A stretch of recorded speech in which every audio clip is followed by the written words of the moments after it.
Episode शुरू होता है जहां लास्ट एपिसोड खत्म हुआ था। डिटेक्टिव शॉपकीपर से पूछता है, ये जगह कहाँ है? शॉपकीपर चश्मा उतारता है और उसकी तरफ देखता है। उसकी आंखें बिल्ली जैसी थी, आंखों की पुतलियां एकदम बड़ी बड़ी, और फिर अचानक से सिकुड़ जाती हैं। हेलो, मैं हूं Electra and this is Electra explains. शुरू करते हैं आज का video. Light shop episode 7 after life.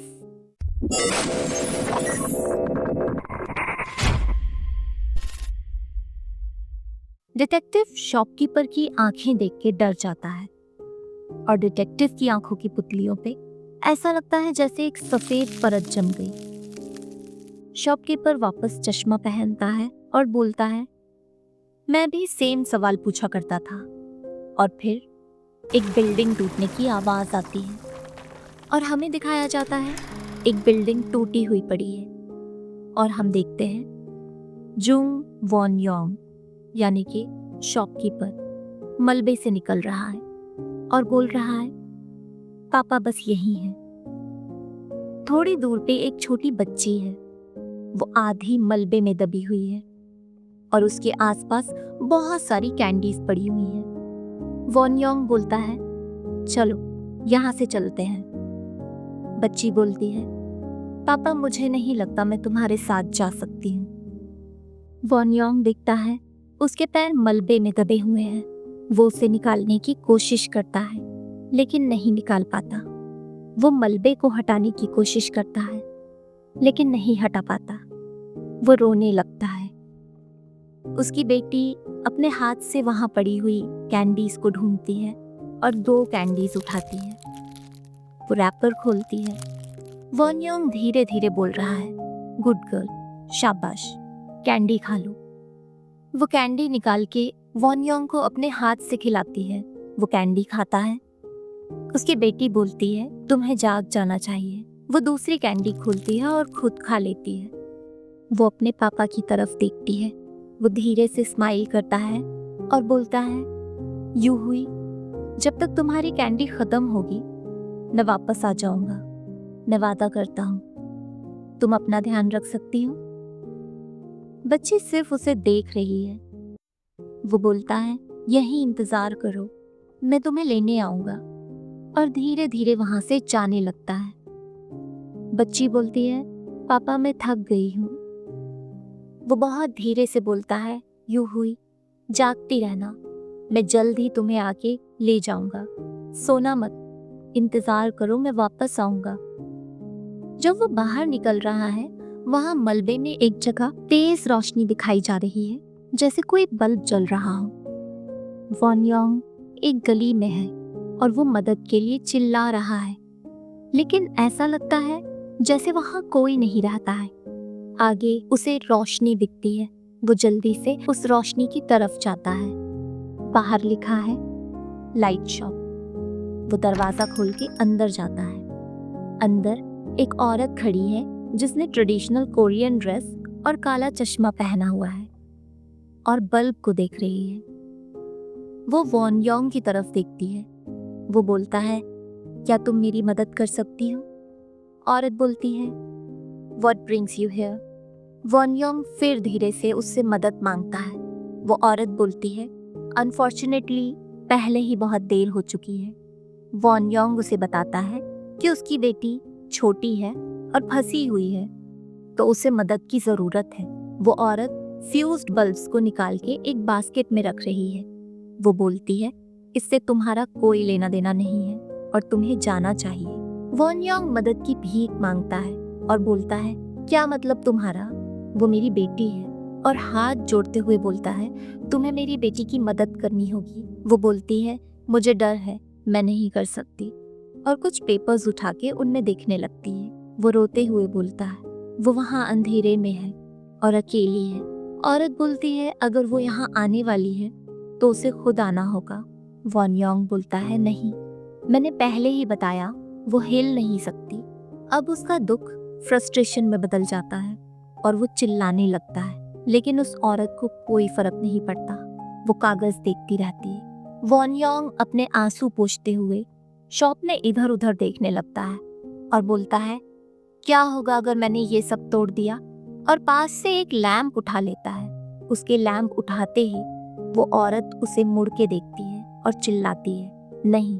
लेकिन वॉन योंग वो लैंप को फर्श पे मारने ही वाला होता है कि वो औरत अपना चश्मा उतारती है। उसकी बिल्ली जैसी आंखें हैं और आंखों की पुतलियां सिकुड़ जाती हैं और पूरी लाइट्स एक साथ एकदम से ऑफ हो जाती हैं। बस जो लैंप वॉन योंग के हाथ में है वो जलता रहता है और वॉन योंग जैसे अपनी पोजीशन में फ्रीज हो जाता है। वो हिलने की बहुत कोशिश करता है और फिर उसकी आंखों की पुतलियां सफेद हो जाती हैं। वो औरत उसके पास आती है और उसके हाथ से लैंप लेके वापस रख देती है। वो अपना चश्मा पहनती है और सारी लाइट्स वापस जल जाती हैं। वॉन योंग वहीं गिर जाता है और वहीं बैठ जाता है। वो औरत बोलती है, तुम्हारी बेटी की लाइट भी यहाँ है। वो बोलता है, क्या?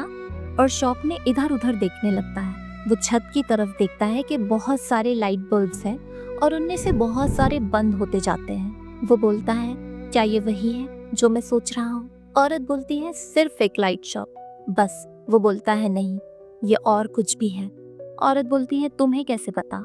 हमें दिखाया जाता है फिर से वही सीन। वॉन योंग की बेटी कैंडी रैपर खोलती है, कैंडी निकाल के बोलती है, पापा तुम्हें ये खाना चाहिए, क्या तुम जाग रहे हो? और अपने पापा को कैंडी खिलाती है। वो दूसरी कैंडी खोलती है और खुद खा लेती है। फिर अपने पापा की तरफ देखती है और बोलती है, पापा मुझे बहुत डर लग रहा है, मुझे हक चाहिए। कोई जवाब न मिलने पे वो बोलती है, पापा मुझे नहीं लगता मैं तुम्हारे साथ जा सकती हूँ। अब वॉन योंग का चेहरा दिखाया जाता है। उसकी आंखें बंद हैं, मुंह पे एक टॉफी रखी हुई है। बच्ची बोलती है, पापा तुम्हें उठना होगा। वॉन योंग की आवाज़ आती है, वो मैं था जो मर गया। अब वो लाइट शॉप में है और वो बोलता है, वो बिल्कुल अकेली है, वो डर रही होगी और रोने लगता है। वो औरत देख रही है। वॉन योंग पागलों की तरह रोता है। कुछ देर बाद वो पूछता है, मैं यहाँ क्या कर रहा हूँ? वो औरत उसे बताती है कि वॉन योंग ने अपनी मौत को एक्सेप्ट नहीं किया है, इसलिए वो वहाँ है, और उसे एक्सेप्ट करने को बोलती है। वो उस औरत को देखता है और बोलता है, मैं चाहता हूँ कि तुम मुझे उसकी लाइट दे दो। वो बोलती है, उसे खुद अपनी मर्जी से ढूंढनी होगी। वॉन योंग बोलता है, मैं उसके लिए कुछ भी करूँगा, मुझे बताओ मुझे क्या करना होगा। औरत बोलती है, क्या तुम सच में कुछ भी करने के लिए तैयार हो, उसकी मदद करने के लिए? वो बोलता है, हाँ। वो पूछती है, चाहे इसमें कितना भी टाइम लग जाए? वो बोलता है, हाँ। वो साइड में रखे एक लैंप में लगे बल्ब को देखती है जिसकी रोशनी काफी कम है और बोलती है, तो हम अदला बदली क्यों नहीं कर लेते? और फिर दिखाया जाता है वॉन योंग काला चश्मा पहने हुए शॉप में है। उसके सामने डिटेक्टिव है और वो बोलता है, तो इस जगह का क्या मामला है? वॉन योंग बोलता है, ये एक ऐसी दुनिया है जहां हर कोई आखिरकार आगे बढ़ सकता है। डिटेक्टिव बोलता है, मैं कंफ्यूज्ड हूँ, मैं एक एक्सीडेंट के बाद यहाँ आया हूँ, क्या तुम बोल रहे हो मैं मर चुका हूँ? वॉन योंग बोलता है, टेक्निकली तुम अभी भी जिंदा हो। डिटेक्टिव बोलता है, मैंने सच में सोचा कि मैं भूत हूँ। इतने में एक बल्ब से आवाज आने लगती है और वो पलट के उसे देखने लगता है। वो बल्ब टिमटिमा रहा है। इतने में फिर से उसकी राइट आई नीचे की डायरेक्शन में जाने लगती है, जिसे वो जोर जोर से अपना सर झटक के वापस ठीक करता है। वॉन योंग ये सब देख रहा है। फिर वो बोलता है, लेकिन अगर मैं अभी भी जिंदा हूँ तो मैं ऐसा क्यों दिखता हूँ? वॉन योंग बोलता है, मरे हुए लोग अजीब दिखते हैं जब वो दूसरी दुनिया में घूमते हैं, इसलिए उन्हें भूत बोला जाता है। पर जब जिंदा लोग यहाँ घूमने की कोशिश करते हैं तो वो खुद अजीब दिखाई देते हैं। डिटेक्टिव बोलता है, तो मैं अभी भी जिंदा हूँ, तो मुझे बताओ मैं यहाँ क्या कर रहा हूँ? वॉन योंग बोलता है, ये समझना मुश्किल है। वो लोग जिनकी जिंदगियां दुर्घटनाओं की वजह से अचानक खत्म हो गई, वो उन्हें यहाँ कंटिन्यू कर सकते हैं। यहाँ वो लोग भी हैं जो अपनी मौत को एक्सेप्ट नहीं कर पाते, वो यहाँ भटकते हैं और उन्हें बोला जाता है। इतने में डिटेक्टिव उसे बीच में रोक देता है और पूछता है, कहाँ है ये? मुझे सीधा जवाब चाहिए। मुझे बताओ हम कहाँ हैं? वॉन योंग बोलता है तुम काफी रूड हो। डिटेक्टिव माफी मांगते हुए बोलता है उसे क्लियर जवाब चाहिए। वॉन योंग बोलता है तुम आफ्टर लाइफ में हो। इधर ठंड से परेशान बियोंग जिन को कुत्ते के भौंकने की आवाज आ रही है। वो बहुत ज्यादा इरिटेट होके अपने अपार्टमेंट से बाहर निकलता है। वो बालकनी से इधर उधर देखता है और जोर से चिल्लाता है कि अगर उसको कभी वो कुत्ता दिखा तो वो उसे मार देगा। वो बिल्डिंग से बाहर निकल के टॉर्च से इधर उधर ढूंढता है। थोड़ी दूर पे उसे एक कुत्ता भागता हुआ दिखता है और वो उसके पीछे भागने लगता है। इधर आईसीयू में एक नई नर्स आई है जिसका नाम है song Byung. Nurse Jeong von उसे सबसे इंट्रोड्यूस करवा रही है। क्योंकि वो वहाँ नई है और उसका ये फर्स्ट जॉब है, तो नर्स जियोंग वॉन नर्स कुऑन को जिम्मेदारी देती है कि वो उसे सब समझा दे। नर्स कुऑन उसे काम के बारे में समझाती है और बताती है कि पेशेंट की हिस्ट्री, करंट स्टेटस और वो आईसीयू में क्यों है, ये सब पता होना चाहिए। वो उसे कुछ दिन पहले हुए एक्सीडेंट के बारे में बताती है कि ये हॉस्पिटल सबसे करीब होने की वजह से पेशेंट्स को वहीं लाया गया और वो बहुत क्रिटिकल कंडीशन में थे। यहाँ बियोंग जिन भाग रहा है, उसके आगे कुत्ता भाग रहा है।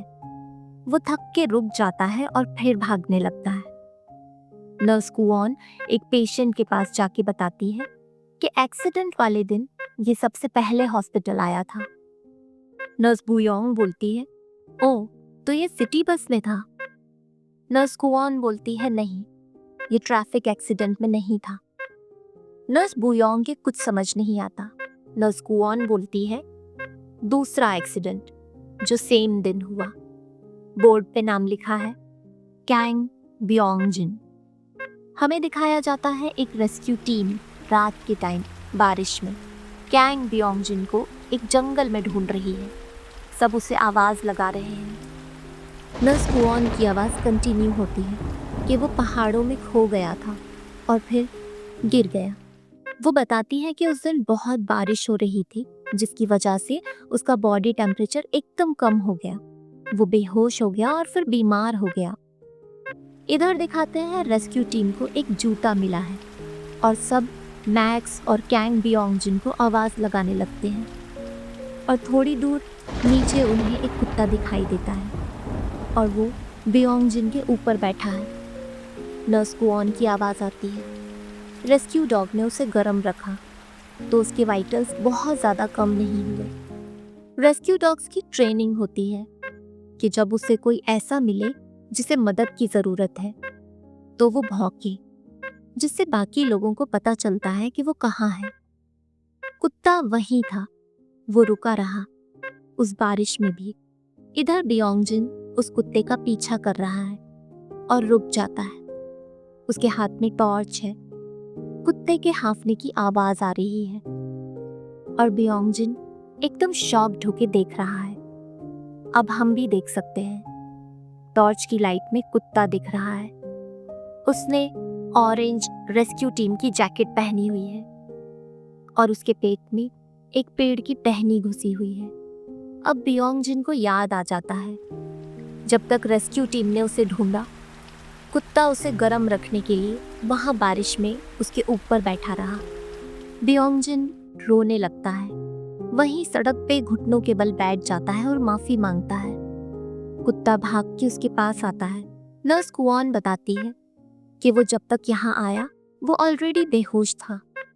नर्स बुयोंग पूछती है कुत्ते का क्या हुआ? वो बताती है कि वो नहीं बचा। नर्स बुयोंग पूछती है क्या तुमको लगता है पेशेंट को पता है ये? नर्स कुऑन बोलती है जो मैं जानती हूँ वो ये है, वो कुत्ता ट्रेंड है बचाए हुए लोगों के साथ तब तक रहने के लिए जब तक वो बच नहीं जाते। अब वो कुत्ता जाने लगता है। बियोंग जिन अपने आंसू पोंछता है, लेकिन वो देखता है कुत्ता थोड़ी दूर जाके रुक गया है और बियोंग जिन को देख रहा है। वो पलट के आगे की तरफ देख रहा है। वो भौंकता है और भागने लगता है। बियोंग जिन भी उसके पीछे भागने लगता है। नर्स बुयोंग एक फीमेल पेशेंट को देख के बोलती है, इस पे कोई सीरियस इंजरी नहीं दिख रही, तो ये यहाँ क्या कर रही है? नर्स कुऑन बताती है कि ये सिटी बस पे थी। सर पे चोट लगने की वजह से ये बेहोश है। सबड्यूरल हैमरेज, या सरल भाषा में कहें तो ब्रेन में अंदरूनी चोट की वजह से ब्लड वेसल फट गई और खून भर गया, हालांकि बाहर से नहीं दिखता। पेशेंट की आंखों पे आई मास्क है और मुंह में वेंटिलेटर की ट्यूब। बोर्ड पे नाम लिखा है जू ह्युनजू। नर्स कुऑन बोलती है, हमारे पास इसके जैसे पेशेंट बहुत आते हैं। बाहर से देखने में नहीं लगता है जैसे कुछ हुआ है इसे, जबकि ट्रॉमेटिक सबड्यूरल हैमरेज के पेशेंट्स बहुत कम बचते हैं। नर्स बुयोंग बोलती है, ऐसा कैसे कि एक भी चोट नहीं है, एक्सीडेंट तो बहुत बुरा दिख रहा था। नर्स कुऑन बताती है, ऐसा इसलिए क्योंकि जब बस गिरी ये अपनी माँ के साथ थी। मुझे लगता है इसकी माँ ने अपनी पूरी कोशिश की इसको बचाने की। नर्स बुयोंग पूछती है, इसकी माँ का क्या हुआ? नर्स कुऑन बिना कुछ बोले नहीं में सर हिला देती है। नर्स बुयोंग ह्युनजू की तरफ देख के बोलती है, ऐसा लग रहा है जैसे वो सो रही है। नर्स कुऑन बोलती है, और ये सब एक बुरा सपना होगा। जब वो जागेगी तो मैं होप करती हूँ वो अभी अच्छा सपना देख रही है। इधर ह्युनजू एक अंधेरे कमरे में बैठ के बहुत जोर जोर से रो रही है। बाहर उसकी माँ उन टूटे हुए बल्ब्स को देखते हुए ह्युनजू के रोने की आवाज सुन रही है। वो उठती है और जाके ह्युनजू के दरवाजे पे नॉक करती है। इधर सोखोई मॉर्चुरी चैम्बर के बाहर लिखी हुई डिटेल्स को चेंज करता है और बोलता है, जुंग यूहुई, तुम्हारा फ्यूनरल कल रखा जाएगा। इधर जुंग यूहुई यानी कि ह्युनजू की माँ दोबारा ह्युनजू के दरवाजे पे नॉक करती है, लेकिन कोई जवाब ना मिलने पे वो नीचे फ्लोर पे पड़े हुए ह्युनजू के आइडेंटिफिकेशन नेकलेस को उठाती है और वहां से चली जाती है। यहाँ आईसीयू में नर्स कुऑन नर्स बुयोंग को एक पेशेंट के बारे में बता रही है। वो बोलती है, ये जब यहाँ लाई गई तो एक औरत ने इसे जोर से पकड़ा हुआ था। ऐसा लग रहा था जैसे दोनों एक हैं। नर्स बुयोंग पूछती है, एक्सीडेंट की वजह से हुआ ऐसा? वो बोलती है, नहीं, जानबूझकर। वो बहुत कस के इसको पकड़ी हुई थी। सर्जरी से पहले हम उन्हें अलग नहीं कर पा रहे थे। पेशेंट का नाम है यून सॉनहे। नर्स बुयोंग उस दूसरी औरत के बारे में पूछती है और नर्स कुऑन नहीं में सर हिला देती है। इधर वो दूसरी औरत यानी कि हाइवॉन की बॉडी भी मॉर्चुरी चैम्बर में है।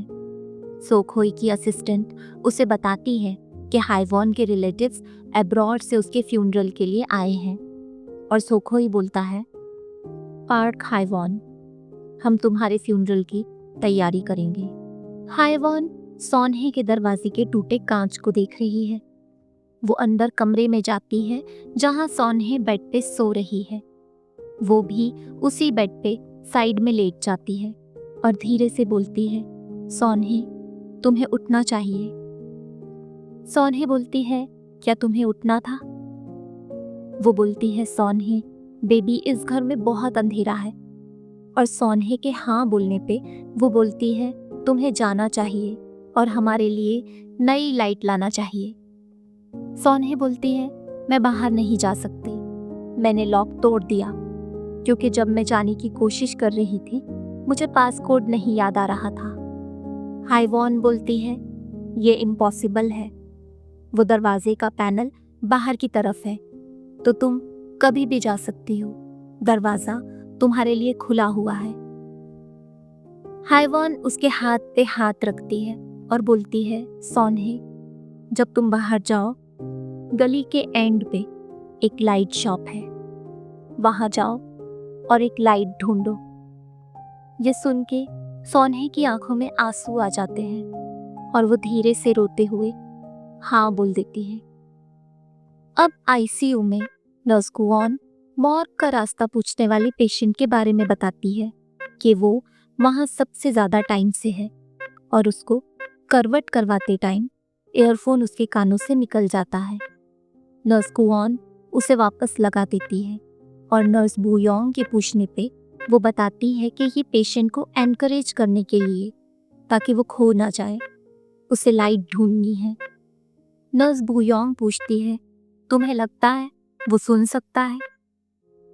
इधर हम देख सकते हैं वो पेशेंट मॉर्ग की तरफ जा रहा है और अचानक उस गाने की आवाज सुन के वो पलटता है। जियोंग अभी भी गली में बैठा हुआ है। बारिश रुक चुकी है। सेम गाना बैकग्राउंड में चल रहा है और गली के चौराहे पे एक बास्केटबॉल पड़ी हुई है। अब दिखाया जाता है आईसीयू में जियोंग के बेड के नीचे बास्केटबॉल रखी है। नर्स बुयोंग के पूछने पे नर्स कुऑन बताती है कि उसे लगता है कि जियोंग को बास्केटबॉल पसंद है, तो उसने वो वहां रखी है और उसे असिस्ट किया है। इधर गली में वो बास्केटबॉल हवा से मूव होने लगती है। दूसरे वार्ड में एक पेशेंट की डेथ हो गई है और उसे ले जाया जा रहा है, इसलिए एक को छोड़ के बाकी सारी नर्सेस नीचे जाती हैं। नर्स कुऑन नर्स बुयोंग से बोलती है, ये एक मरीज था जो कल ट्रैफिक एक्सीडेंट में घायल हुए लोगों के साथ आया था। अब वो कोमा में नहीं है। इतने में एक ट्रॉली पे एक डेड बॉडी को लाया जाता है और सभी नर्सेस डॉक्टर्स अपना सर झुकाते हैं और फिर सभी वहां से चले जाते हैं। नर्स बुयोंग बहुत उदास होके वहीं खड़ी रहती है। नर्स कुऑन उसे समझाती है, अभी बहुत से मरीज हैं जिनके लिए हम कुछ कर सकते हैं, तुम्हें बस इसकी आदत डालनी होगी। आईसीयू में काम करने का यही सबसे मुश्किल पार्ट है। आईसीयू में आने के बाद नर्स बुयोंग सभी पेशेंट्स को देखती है और फिर नर्स कुऑन से पूछती है, क्या हर मरीज का कोमा में होना आम बात है? नर्स कुऑन बोलती है, ऐसे दिन रेयर होते हैं। ये एक सीरियस एक्सीडेंट था। जहां हम खड़े हैं यहाँ एक लाइन है, कई मरीज यहाँ तक नहीं पहुंच पाते। तुम और मैं उस बॉर्डर के गार्जियंस हैं और ये मरीज अब उस बॉर्डर पे खड़े हैं।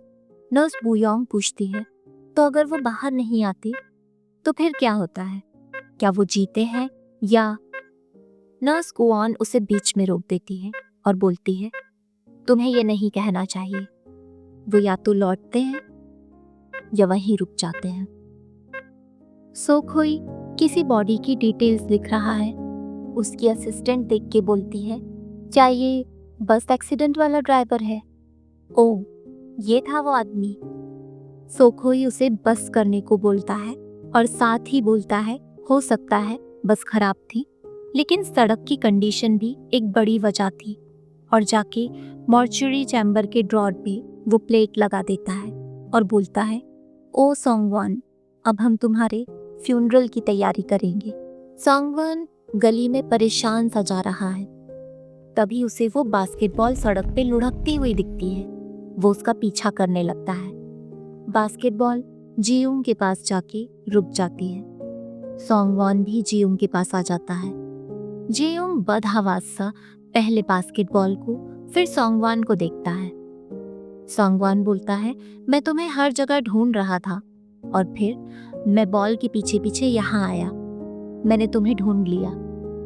जियोंग के कुछ समझ नहीं आता। वो पूछता है, क्या मैं तुम्हें जानता हूँ? सोंगवान बोलता है, तुम्हारे लिए ये मुश्किल रहा होगा। चलो मैं रास्ते में सब समझाऊंगा। वो पूछता है, कहाँ? सोंगवान बोलता है, हमें यहाँ से बाहर निकलना होगा। जियोंग पूछता है, और तुम जाना कहाँ चाहते हो? मैं अब तक बाहर निकलने का तरीका ढूंढने की कोशिश कर रहा था। इस गली का कोई एंड नहीं है। सोंगवान बोलता है, मैं तुम्हें यहाँ से निकाल सकता हूँ। प्लीज जल्दी करो, हमारे पास टाइम नहीं है। मैं तुम्हें उठाने की कोशिश करता हूँ, ठीक है? यहाँ लाइट शॉप में वॉन योंग डिटेक्टिव से बोलता है, तुम आफ्टर लाइफ में हो। डिटेक्टिव अपने सर के पीछे हाथ लगाता है तो उसके हाथ में खून लग जाता है। वो खून को देखता है और बोलता है, ये आफ्टर लाइफ है, ये मानना मुश्किल है। वॉन योंग बोलता है, भरोसा करना इतना मुश्किल है? डिटेक्टिव बोलता है, क्योंकि मैं एक पुलिस वाला हूँ, मुझे हमेशा शक रहेगा। शायद मैं अभी इसे मानना नहीं चाहता। वॉन योंग बोलता है शायद इसलिए कि तुम्हारे पास अभी कोई रीजन नहीं है। क्या तुमने कहा कि तुम्हारा एक बच्चा था? डिटेक्टिव बोलता है हाँ। वॉन योंग पूछता है और उस बच्चे का नाम? वो बताता है मिसकैरेज हो गया था। वॉन योंग नाम लेना शुरू करता है। बोम, योरम, ग्यूल, ग्योल, अपतम, हुईमांग, सुक सुक, तुन तुन, हैंगबॉक, सोमांग, सारांग, हेत्सल। और डिटेक्टिव को स्कूल के लॉकर पे लिखे नाम याद आते हैं और वो बहुत रोने लगता है। वॉन योंग बोलता है ये बच्चे के लिए कॉमन निकनेम्स होते हैं। यहाँ के बच्चे अक्सर इन नामों से जाने जाते हैं। भरोसा करना तुम्हारे ऊपर है। इस दुनिया में लोग रहते हैं और वो अपनी पूरी कोशिश कर रहे हैं। डिटेक्टिव बोलता है मैं भरोसा करना चाहता हूँ। वो पूछता है तुमने मुझे बताया क्यों नहीं? वॉन योंग बोलता है क्योंकि तुम वापस जा सकते हो। इस जगह की सच्चाई जानने का मतलब है कि तुम्हें इसे याद रखना होगा। जो वापस जाना चाहते हैं उन्हें यहाँ से बिना किसी यादों के निकलना होगा। अगर तुम सब कुछ पहले जैसा था वैसा ही करने की कोशिश करोगे तो तुम दुनियाओं में कंफ्यूज हो जाओगे, टाइम और जगह में फर्क नहीं कर पाओगे। डिटेक्टिव बोलता है डिलीरियम। मैं समझ गया। वॉन योंग बोलता है तो मैं इस बॉर्डर का गार्जियन हूँ। डिटेक्टिव बोलता है कि उसे अब स्कूटर की आवाज़ भी नहीं सुनाई दे रही और वॉन योंग के पूछने पे वो बताता है कि उसे लगा कि सांगुन खूनी है और वो बताता है कि वो स्कूटर की आवाज़ का पीछा करते हुए लाइट शॉप पहुंचा था और जब वो वापस जाने लगा उसे फिर से स्कूटर की आवाज़ आई और वो फिर लाइट शॉप लौट आया। वॉन योंग बोलता है मुझे लगता है कि शायद उसने तुम्हें यहाँ तक पहुँचाया है। क्या तुम उसका पीछा करते रहोगे? डिटेक्टिव बोलता है मुझे उससे आमने सामने बात करनी होगी। वॉन योंग बोलता है तो जाओ और करो। डिटेक्टिव पूछता है कहाँ जाऊँ और वहाँ जाऊँ कैसे? वॉन योंग बोलता है तुम एक कस्टमर हो। क्या तुम्हें अभी तक लाइट नहीं मिली? डिटेक्टिव अपना लाइटर जलाता है और उसकी फ्लेम को देखने लगता है। वॉन योंग की आवाज आती है तुम उसे फिर से देखोगे और डिटेक्टिव आईसीयू में होश में आ जाता है। इधर वो कुत्ता भागते हुए लाइट शॉप के बाहर आता है। ब्योंग जिन भी उसके पीछे भागते हुए आ रहा है। वॉन योंग पूछता है व्हाट ब्रिंग्स यू? लेकिन कुत्ता जोर जोर से भौंकने लगता है। कुत्ता एक बल्ब को देख के भौंक रहा है जो टिमटिमा रहा है और उसकी रोशनी बहुत कम है। ब्योंग जिन उस बल्ब को अपने हाथ से पकड़ता है तो उसकी रोशनी एकदम तेज हो जाती है और ये सीन यहीं खत्म हो जाता है। सोंगवॉन जियोंग को अपनी पीठ पे लेके आ रहा है और वो जियोंग से पूछता है कि वो उसे पहले उस गली में क्यों नहीं दिखा, जिस पे जियोंग बताता है कि वो बार बार वहां खो जाता था। जियोंग सोंगवॉन को सोन्हे के बारे में भी बताता है कि वो घर से नहीं निकल पा रही थी और मदद के लिए चिल्ला रही थी। सोंगवॉन बहुत थक चुका है, एक एक कदम मुश्किल से उठा रहा है, चेहरे से पसीना टपक रहा है। वो जियोंग को उतार देता है और पूछता है तुम्हें वो लाइट शॉप दिख रही है? जियोंग बोलता है हाँ। वो बोलता है अंदर जाओ और अपनी लाइट ढूंढो। जियोंग बोलता है मेरी लाइट? सोंगवॉन बोलता है ये तुम्हारे बारे में है, तुम्हारी आगे बढ़ने की इच्छा। जियोंग के कुछ समझ नहीं आता। सोंगवॉन बोलता है तुम्हें ये खुद करना होगा, यही एक रास्ता है इस गली से बाहर निकलने का। जियोंग ओके बोल के लड़खड़ाता हुआ जाने लगता है। सोंगवॉन उसे रोकता है। जियोंग पलटता है। सोंगवॉन उससे माफी मांगता है। वो बोलता है आई एम सॉरी, यही मैं तुम्हें कहना चाहता था, आई एम सॉरी हर चीज के लिए। और रोने लगता है, बहुत रोने लगता है। जियोंग उसकी तरफ देखता है और फिर धीरे से रोते हुए हाँ में सर हिला के वहां से चला जाता है। जियोंग लाइट शॉप के दरवाजे तक जाके एक आखिरी बार सोंगवॉन की तरफ देखता है। वो वहीं खड़ा हुआ रो रहा है। जियोंग अंदर चला जाता है और सोंगवॉन थोड़ी देर रोता हुआ वहीं खड़ा लाइट शॉप की तरफ देखता रहता है और फिर वापस गली में चला जाता है। जियोंग अंदर जाके वॉन योंग से हेलो बोलता है, जिसके जवाब में वो हेलो अगेन बोलता है। जियोंग के ना समझ पाने पे वॉन योंग बताता है कि वो उसे कुछ दिनों से देख रहा है। वॉन योंग खड़ा होता है और उससे पूछता है, तुम यहाँ क्या कर रहे हो? तुम्हें कुछ चाहिए? जियोंग सीलिंग की तरफ देखता है, बहुत सारे बल्ब्स हैं, और फिर धीरे से बोलता है, मेरी लाइट। वॉन योंग उसे पहले ऊपर से नीचे तक देखता है और फिर अपने साइड में देखता है। जियोंग भी वहां देखता है। वहां बहुत सारे लैंप्स रखे हुए हैं और एक टेबल लैंप है जिसका बल्ब टिमटिमा रहा है और उसकी रोशनी भी कम है। जियोंग उसकी तरफ जाता है और बल्ब को छूने वाला होता है। वो रुक के वॉन योंग की तरफ देखता है। वो भी उसे देख रहा है और फिर वो बल्ब को छूता है और बल्ब की रोशनी एकदम तेज हो जाती है।